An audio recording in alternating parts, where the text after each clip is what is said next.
this is about the most indebted period in the history of the world. I never thought I would see so much debt so quickly as we have seen in the last few months. So what we're really talking about is government debt, because no one expects governments to go bankrupt, although we all know that occasionally they do default.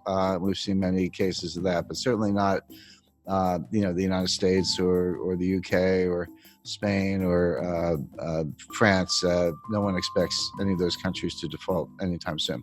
But the way I think about debt is I use the debt to GDP ratio, because debt is not automatically a problem. It may be a problem or it may not be a problem. It all depends on how much income or output you have to service the debt. So just to give a simple example, let's say you have a credit card and you have a $50,000 balance on your credit card. You owe the bank $50,000. Is that a problem? Well, if you make $20,000, it's a big problem. You're probably going to go bankrupt. But if you make $200,000, you could probably, write a check and pay it off.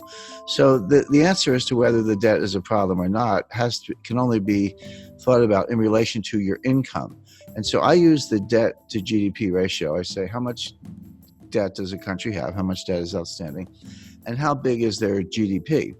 And when you use that ratio, if you're at, say, 30% or even 40%, that's a comfortable ratio. Yes, you have some debt, but you also have, say, a strong economy and your ability to service the debt by collecting taxes or other sources of revenue is very reasonable, and that debt level is sustainable. But when you get up to 60% happens to be the level under the Maastricht Treaty, where the members of the European Union are not supposed to have debt in excess of 60% of their GDP. Now, many of them do. I'm not saying this is a hard and fast rule, but that's where Angela Merkel gets a little bit upset when you're above 60%. And Spain and France and some other, Italy certainly are above that threshold. But there's another threshold that's important, which is 90%. And 90% comes out of the research of Ken Rogoff and Carmen Reinhart.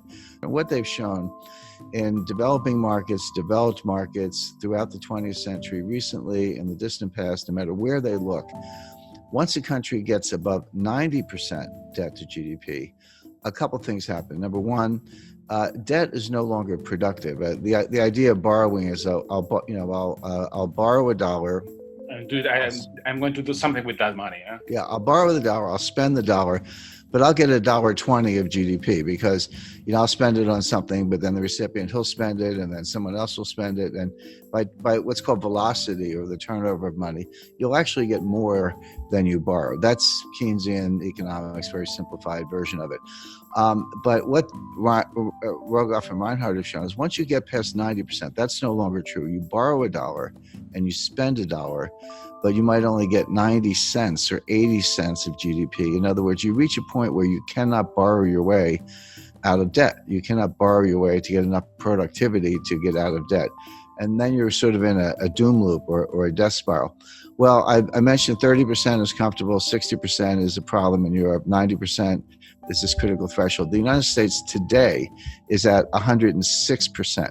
But we are very rapidly moving to 120%. When you take the additional $5 trillion of new deficit spending that the Congress has approved and put that on top, and bear in mind, the GDP has gone down, right? So your denominator is shrinking, your numerator is going up, which means the fraction is going up, and now the debt is well in excess of 100%. It's actually coming into 120%. So all of a sudden, the United States starts to look like Italy, or for that matter, Lebanon or Japan, which is the highest of all. Now, the modern monetary theorists, MMT, modern monetary theory, whom I completely disagree with. I know a lot of them. I know Stephanie Kelton. She's a big brain. She's one of the thought leaders. She has a new book coming out. They say, so what? They say it doesn't matter. That you can take your debt to GDP ratio to not only 100%, but 200%, or in theory, even 300%. It just doesn't matter for two reasons. Number one, you can always print the money to pay off the debt. By the way, everything I'm talking about does not apply if you're borrowing in a different currency. If you're Argentina and you print pesos, but you're borrowing in dollars, that's a problem because you can't print dollars. But of course, the United States can print dollars. The ECB can print euros. Bank of Japan can print yen. And if that's the currency of your debt, just print up the money. What's the problem? And they have other solutions. If inflation starts to take off, just raise taxes. I'm not so sure about that. You've borrowed yourself into oblivion. You get inflation, and you think you can tax your way out of it. That doesn't sound like a very good way to go. But the bottom line is that all the countries, starting with the United States, but all the major developed countries, are now in these sky high and rising debt to GDP ratios. Now the question is, what's going to happen next?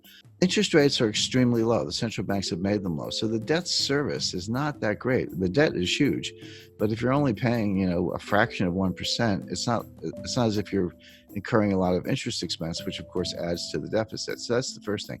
We don't have inflation. People who say that, the money printing that the central banks are doing to buy the debt, which they are, is inflationary. That's not true. That's a kind of gross misunderstanding, comes out of Milton Friedman, et cetera.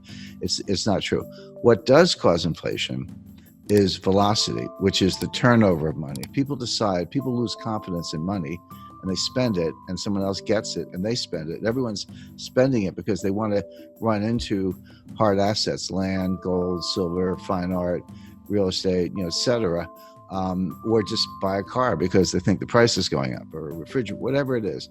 If you get that kind of velocity, inflation can happen very quickly. And we saw this in the late 1970s. So the real warning is not that any of these countries are going to default on their debt. They're not going to default on their debt because they can print the money.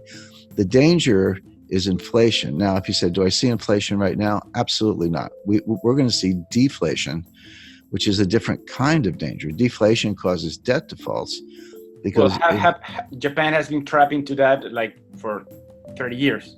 Yeah, and Japan's been in a depression, in my view, since 1990. My view, the U.S. has been in a depression since 2007. We're in our second lost decade. Japan's entering their fourth lost decade. But it's as if all the countries in the world are getting more and more like Japan.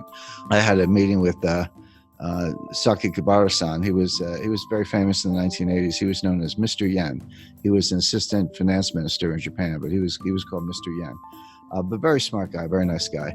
And I confronted him on this. I said, Saki Kibara-san, your debt keeps going up and your debt to GDP ratio is sky high and your GDP is kind of flat. And he said, yes, but you're missing one thing. He said, our population is going down, which is true. So on an overall basis, they're flat, but on a per capita basis, their GDP is actually outperforming. So I said, so the logic of that is someday there'll be one person left in Japan and she will own the entire country and be the richest person in the world. Well, it's very bad for Argentina, and here's why. If you, or Chile for that matter, if you borrow in dollars and then we have deflation, what does that mean? It means the value of cash is going up, but it also means the value of the debt is going up. So even if you have very low interest rates, which we do, when you borrow in dollars and the dollar is worth more, that's what deflation is. Your dollar is worth more. That means your debt is also worth more, meaning you owe more debt in real terms. The nominal debt's the same. So if you borrow 100 million, you owe 100 million. That doesn't change. But if you have deflation, so that the 100 million is actually more valuable. See, this hasn't happened since the 1930s. People don't understand. No one alive has really lived through a strong deflationary period. A lot of us have experience with inflation. We had it in the United States in the late 70s, and you're right, Argentina's had it on multiple occasions, and we can name other countries.